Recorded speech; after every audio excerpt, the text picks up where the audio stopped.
Bonjour, bienvenue sur la chaîne Les Oracles d'Or. Nous sommes le 21 mars 2025. Je voulais célébrer et fêter la nature, le printemps. D'ailleurs, une petite fée s'est perdue ici au milieu des fleurs. Alors, c'est important pour moi de vous retrouver aujourd'hui, moi qui suis si proche de la nature, qui aime tellement son contact et puis les fleurs, comme vous le savez, qui sont un petit peu le symbole de la chaîne, hein, et puis sans oublier notre gros pépère Churchill. Mais voilà, la nature, c'est de toute façon, elle aura toujours le dernier mot. La nature, face à elle, on n'est rien. Elle était là avant nous, elle sera encore là après nous. Ouais, voilà, moi, c'est presque une vénération. Alors, désolé, j'ai un voisin qui se met à faire sa tronçonneuse au même moment. Bon, alors, aujourd'hui, j'ai vraiment eu un très très fort ressenti de prendre le tarot des Templiers. Alors pourquoi? J'en sais rien, bon, on va voir si vraiment il y a un message significatif. D'une part parce qu'il est très spirituel, avec beaucoup de symboles, de symbolisme, comme je le disais, initiatique, que je maîtrise pas tout évidemment, hein, peut-être même qu'une toute petite partie, donc je ferai de mon mieux, vous le savez, je vais au ressenti, je vais au feeling. Alors en cette période très très anxiogène, là où on est comme un petit peu, on marche comme sur une crête, là, une crête d'une montagne où on appréhende la moindre bourrasque qui pourrait nous faire tomber ou d'un côté ou de l'autre. On est, ouais, bon, c'est pas grave, on se tient les coudes, hein, on est en file indienne et notre force fait que nous sommes tous interliés, interconnectés entre nous et avec le ciel, bien sûr. Les personnes qui regardent ma chaîne ou des chaînes de spiritualité savent que nous ne sommes pas qu'un corps et que notre conscience existe en dehors du cerveau et que nous sommes des êtres éternels. Et comme on me l'a dit dans les messages médiumniques, il faut croire à la divinité de notre âme. Ça, c'est un message qui m'a été donné tel quel. Alors, vous retrouvez cette vidéo dans ma playlist. Hein. Alors aujourd'hui, tarot des Templiers, qu'est-ce qu'on peut savoir? 21 mars, fêtons la nature. Elle, de toute façon, elle est bien loin du bruit des hommes, mais nous, on est quand même là, hein, dans ce monde incarné. Donc, qu'est-ce qui va se passer? Allez. Bon, déjà, la coupe, c'est une très très belle protection. Donc, 19, c'est le soleil, hein, dans le tarot. Bon, là, le soleil égyptien, Ra. En tout cas, cette carte est une très très belle protection, avec l'œil d'Horus d'ailleurs. Donc, protection, ok. C'est déjà pas mal, hein. Oula, oh, qu'est-ce que c'est? Le char, le grand char des dragons. Bon, ça correspond à la carte numéro 7 hein, du tarot classique de Marseille. C'est le chariot. Donc, le chariot, bon, pour moi, là, ça parle de conflit, ça parle d'armée. Alors, on nous parle d'une très, très grosse protection sur tout, peut-être ce qu'on entend ou qui va être réel. Moi, j'ai vu dans mon dernier tirage qu'il y aurait un envoi de troupes. Hein, vous l'avez dans mon deuxième tirage de ma dernière vidéo. Bon, en tout cas, on nous parle d'une très, très belle protection là-dessus. Donc, c'est déjà pas mal. Alors, je vais mettre sous mon trèfle là pour pas que les cartes s'envolent. Et en même temps, il vous portera chance. Je crois que c'était hier la Saint-Patrick, hier ou avant-hier.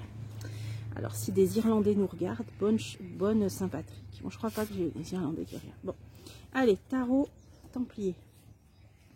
L'épouse invisible, le féminin sacré. Bon, qu'est-ce qu'on a là? C'est la 3. Bon, c'est l'impératrice, d'accord, ça correspond. Donc, c'est l'intelligence, c'est la clarté, c'est la lucidité. Donc, ça veut dire qu'on y voit quand même clair. Hein. On y voit très, très clair. Dans tout ce qu'on nous raconte depuis 5 ans maintenant, on a été un petit peu échaudé. Mais justement, c'est parce qu'on sait de quoi ils sont capables qu'il ne faut pas être non plus dans un déni un petit peu trop, comment dire. Après, chacun fait avec sa capacité de force mentale, mais même si on rejette tout ce qu'on entend, il ne faut pas être dans le déni quand même. C'est ça que je veux dire, parce qu'on a été quand même bien avisé depuis 5 ans de voir jusqu'où il pouvait aller. Donc ne soyons pas, vous voyez, trop naïfs non plus. Je dis ça dans le sens où on a tellement envie de balayer tout ça et de mettre sous le tapis, mais le mal il est là. Hein, et ne pas refuser de le voir en face, c'est... Pour lutter, il faut quand même accepter de voir le mal tel qu'il est. C'est la première étape, mais beaucoup n'en sont pas capables. Je parle pas dans les... On est tous un peu initiés, mais notamment dans ceux qui suivent tous les narratifs. C'est parce qu'ils n'ont pas la force mentale de réaliser que le mal existe et que des personnes peuvent vouloir du mal à d'autres. Voilà. Mais la première étape consiste à déjà en avoir conscience. Et bon, voilà. c'est pas la peine d'aller plus loin. Alors, c'est ce qui m'a fait penser, voilà, cette carte, c'est l'impératrice, c'est l'intelligence, c'est la clarté, c'est la lucidité. Ça veut dire en gros, on y voit clair. Hein. D'ailleurs, je la recouvre tout de suite. On y voit clair. L'équilibre. Ouais, qu'il faut garder un équilibre. Ça peut être dans le sens de la raison. Là, moi, je le vois sur l'impératrice. Donc là, on voit la balance de maths. Donc 8, c'est la justice. Hein. Donc, c'est l'équilibre. Ça veut dire, bon, cette carte est positive. Ça veut dire qu'un équilibre, malgré tout, est maintenu. Et pour moi, c'est grâce à la lucidité de certains. Hein, voilà. Alors ensuite... ah ouais, bah là, j'ai le combat quand même. Hein. On croise le fer. Hein. Croise le fer, c'est un combat. Donc, il est bien là. Ça, c'est ce que je voulais vous dire. Ayons la force de voir les choses en face quand même. Même si on n'en veut pas, même si on renvoie le kit à l'envoyeur, même si tout ça, mais ayez conscience quand même de ce qu'ils veulent faire et de ce qui, voilà, de ce qui peut arriver. C'est pas pour se faire peur, c'est comme je vous l'ai dit, c'est déjà d'en avoir conscience, c'est ne pas être dans le déni. Hein, on voit ce qu'ils ont été capables de faire justement, donc voilà, ne soyons pas aujourd'hui naïfs. Bon. Le grand templier ou le grand prêtre, bon ben là j'ai le pape, ça correspond au pape, c'est un sage. C'est un sage. Ah voilà, alors regardez comme c'est intéressant. Sur le conflit, hein, on croise le fer, c'est un conflit, c'est une bataille, c'est un duel si vous voulez. Bon, ce conflit, on a un sage. Alors, peut-être un, peut-être deux, en tout cas des personnes, des grands sages, pour moi, c'est les deux grands Manitou, hein, on va dire ça comme ça, les deux grands Manitou à l'est, à l'ouest, qui veulent la paix. Hein. Le pape, c'est la sagesse. Waouh, la paix sur le monde, ouais, qui veulent éviter une guerre mondiale, là, une troisième, ouais, pour moi, c'est ça. Hein. Alors, regardez comme c'est intéressant, cette carte. C'est pour ça, au départ, je pensais faire un short, et je me suis dit non, c'est qu'il a beaucoup de choses à dire, pour que j'ai eu un tel ressenti intérieur, donc là, je me suis dit, je vais prendre mon temps, parce qu'il y aura plein de choses peut-être à découvrir. L'âme du monde, donc vous le savez, le 21, c'est le monde, c'est le meilleur arcane du tarot de Marseille. Ici, on voit la terre enroulée d'un serpent. Donc, c'est un ennemi mondial. Hein. Voilà. Vous l'avez dans toutes les traditions de l'Antiquité, des Mayas avec leur Quetzalcoatl, je ne sais pas comment il s'appelait, le serpent à plumes. Vous avez beaucoup de liens avec un serpent hein, dans toutes les civilisations très anciennes. Donc il a toujours été là, il représente le mal. D'ailleurs même dans la Bible vous avez Adam et Ève, c'est un serpent hein, qui a voulu tenter. Bon bref, il y a toujours eu cette présence, on va dire, reptilienne. Là, donc le mal règne sur le monde, moi j'ai envie de voir ça, de dire ça. Puisqu'on est à l'aube d'un troisième conflit mondial, mais nous avons deux grands sages, un ou deux, là, bon, au moins des personnes de bonne volonté, hein, le pape, c'est un sage, qui veulent éviter cette troisième guerre mondiale. Alors en plus là, vous le voyez, j'en ai parlé longuement dans mes vidéos sur l'Apocalypse de Saint Jean, ce sont les 4 vivants ici, qui sont antagonistes, donc l'opposé des 4 cavaliers de l'Apocalypse. Voilà, je me doutais qu'il y aurait un message. Alors les cavaliers de l'Apocalypse qui ont été annoncés justement dans l'évangile de Saint Jean dont je vous parle, vous pouvez retrouver dans ma playlist, sont la famine, la maladie, la guerre, la mort, quoi. Le 4e, je ne sais plus. Bon. Et comme tout est équilibre et dualité dans l'univers, eh bien, pour contrer, ou les forces contraires à ces 4 cavaliers de l'Apocalypse, je vous l'ai expliqué, c'est les 4 vivants, qui sont représentés dans le tarot de Marseille, qui est très symbolique aussi, par cet ange ailé, cet aigle, ce taureau et ce lion, dont après on a relié aux évangélistes, donc l'aigle c'est Saint Jean, il y a Saint Marc, etc. Donc là, en plus, une rose blanche qui représente la pureté. Là, on nous dit, ce grand prêtre, ce sage, il veut éviter donc cette troisième guerre mondiale, donc l'importance que, justement à côté de la balance, que ce soit les 4 vivants qui sont là, qui fassent plus le poids par rapport aux 4 cavaliers de l'Apocalypse. Vous voyez, on a le blanc, le noir, le yin, le yang, le bien, le mal, etc. Donc là, on est dans un point d'équilibre. C'est exactement l'image que je vous donnais avec mon chemin de crête. On pouvait tomber d'un côté ou de l'autre. On est dans une période où il faut garder son équilibre. On est en funambule.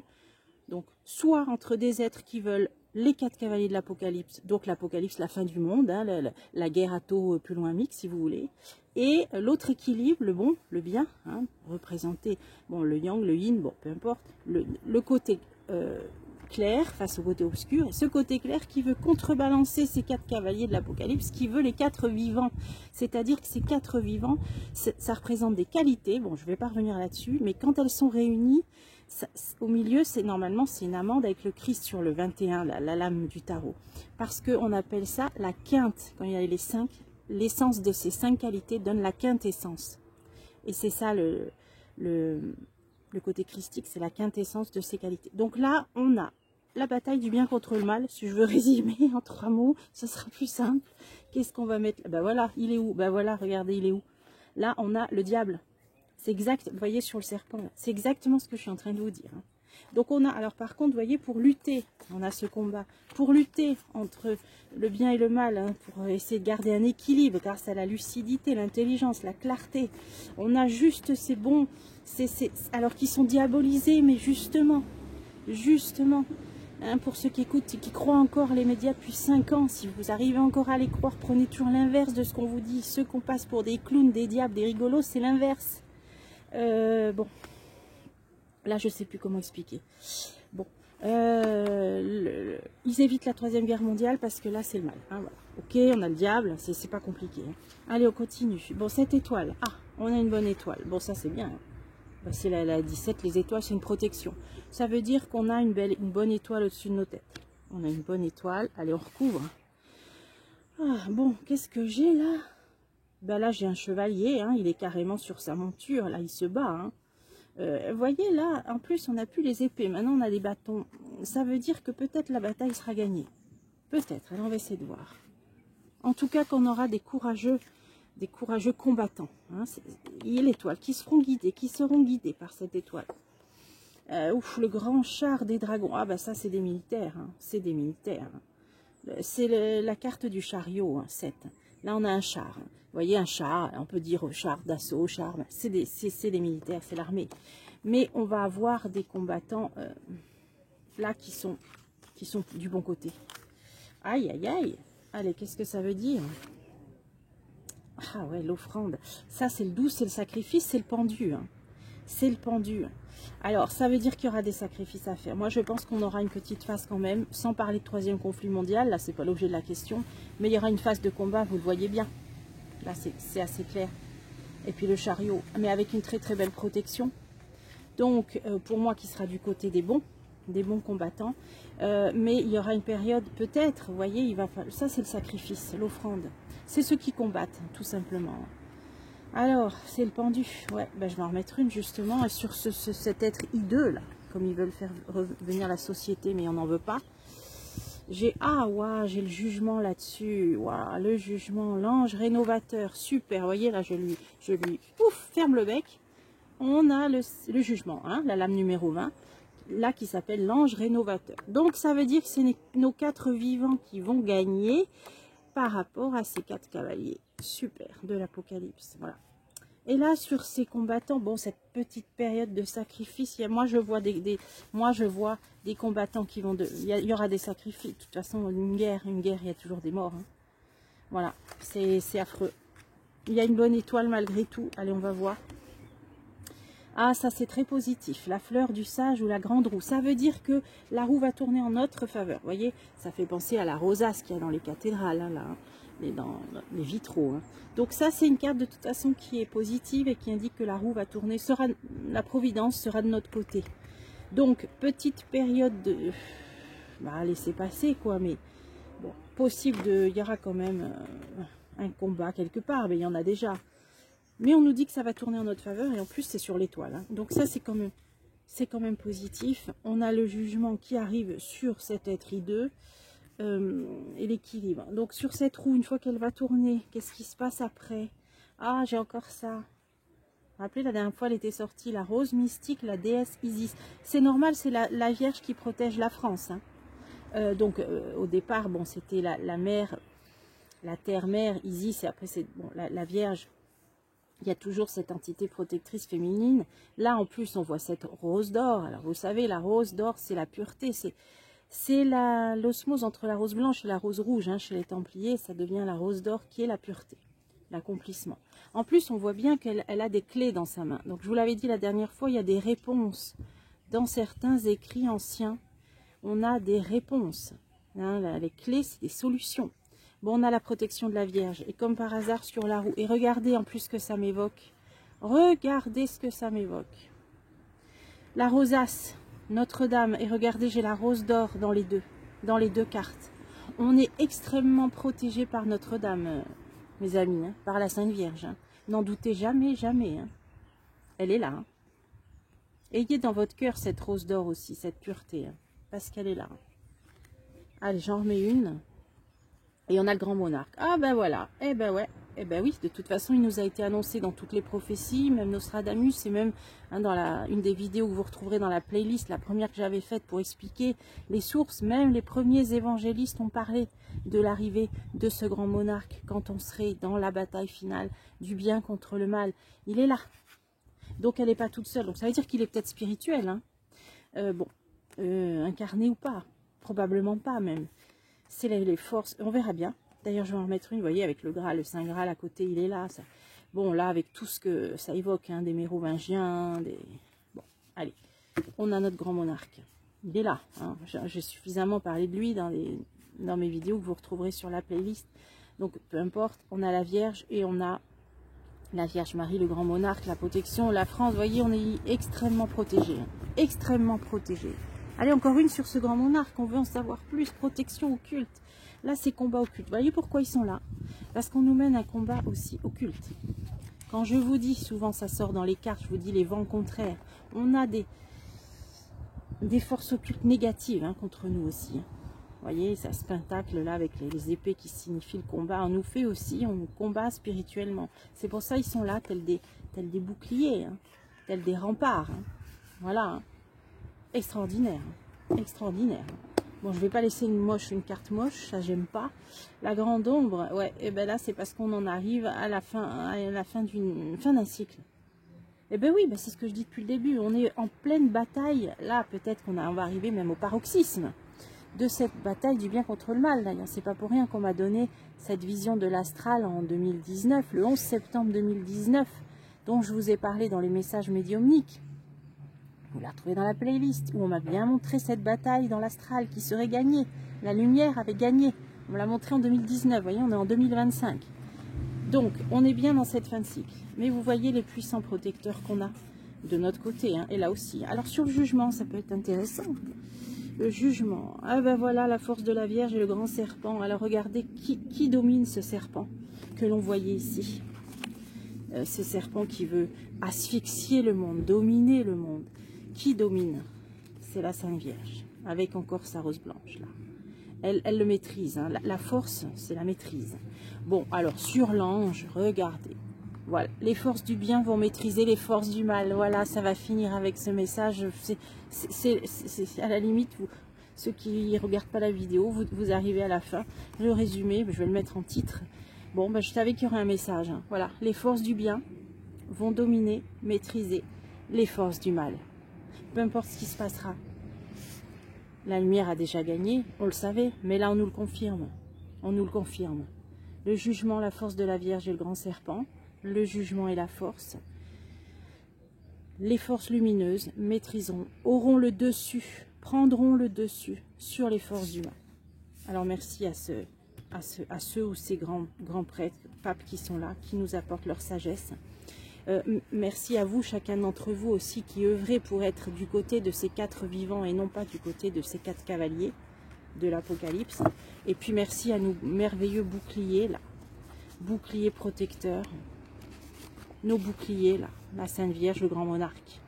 Allez, extraordinaire, extraordinaire. Les forces de lumière, on la maîtrise. Allez, ben, je vous retrouve bientôt. Ah là, je suis ragaillardie. Je vous retrouve bientôt, j'espère que vous aussi. Je vous retrouve pour des prochaines vidéos.